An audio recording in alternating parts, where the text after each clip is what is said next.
रूसी nuclear plant पर drone हमला हुआ है। कुर्शतोव इलाके के कुर्स्क न्यूक्लियर प्लांट पर हुए हमले को लेकर यह खबर, जहां 3 दिन के अंदर 2 बार हमला किया जा चुका है। कुर्शतोव के गवर्नर ने भी अब हमले की पुष्टि कर दी है। तो रूस के न्यूक्लियर प्लांट तक यूक्रेन के इस हमले को लेकर यह सबसे बड़ी खबर आई है। हालांकि रूस में यह कुर्स्क है कहां, Kurchatov nuclear plant, Kursk nuclear plant को लेकर एक एक डिटेल अब आपके सामने होगी, क्योंकि जिस तरीके से मॉस्को में ही जगह बनाने के बाद मॉस्को के अंदर तक, रशिया तक अब हमले की कोशिश हो रही है, वहीं रूस के न्यूक्लियर प्लांट पर हुए हमले को लेकर यह खबर आई है। कुर्स्क आखिर है कहां रूस में, और कुर्शतोव का यह पूरा इलाका जिसके बिल्कुल नजदीक है ये न्यूक्लियर प्लांट, एक मैप के जरिए डिटेल आपको बताते हैं, क्योंकि कुर्शतोव का ये जो पूरा इलाका है उसी से बिल्कुल नजदीक यानी 4 किलोमीटर के दायरे में ही एक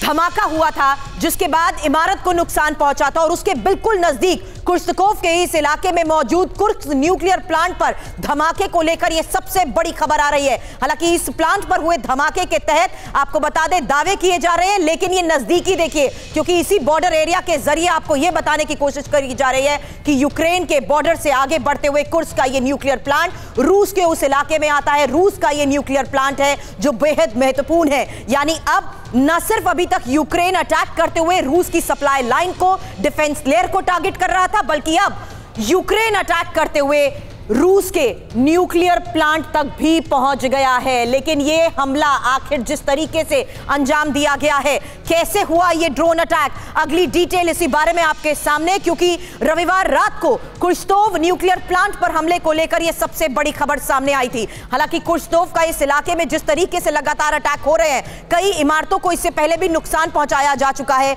और यही वजह है कि यहां पर हुई डिप्लॉयमेंट और मूवमेंट पर नजर रखी जा रही थी। लेकिन हमला इस कदर आगे हो गया कि न्यूक्लियर प्लांट तक पहुंच गए, और यूक्रेनी ड्रोन को रूसी एयर डिफेंस ने नष्ट करने का भी दावा किया है। हालांकि हमले से न्यूक्लियर प्लांट की एक बिल्डिंग में लगी आग को लेकर ही लगातार आपको जानकारी दे रहे हैं, क्योंकि इससे पहले शुक्रवार की रात को ड्रोन अटैक यहां पर हुआ था, और यही वजह है कि इस इलाके में हुई डिप्लॉयमेंट के बाद इस पर नजर रखी जा रही थी। हालांकि दोनों हमले में न्यूक्लियर प्लांट के रिएक्टर तक नहीं पहुंच सका है ड्रोन, लेकिन बैक टू बैक हुए इस अटैक के बाद यह समझना बहुत जरूरी है कि रूस के न्यूक्लियर प्लांट पर यह हमला कितना बड़ा खतरा है। यह समझिए एन अटैक का कितना बड़ा खतरा, यह हम क्यों कह रहे हैं, क्योंकि न्यूक्लियर प्लांट पर हमलों से बड़े परमाणु हादसे की भी आशंका अब बढ़ती जा रही है। हालांकि परमाणु प्लांट पर हमले पर क्रेमलिन जवाबी कार्रवाई जरूर कर सकता है, और हालात अब न्यूक्लियर अटैक तक भी पहुंच सकते हैं। इस हमले से रूस को परमाणु युद्ध का एक और बहाना भी मिल सकता है, लेकिन क्या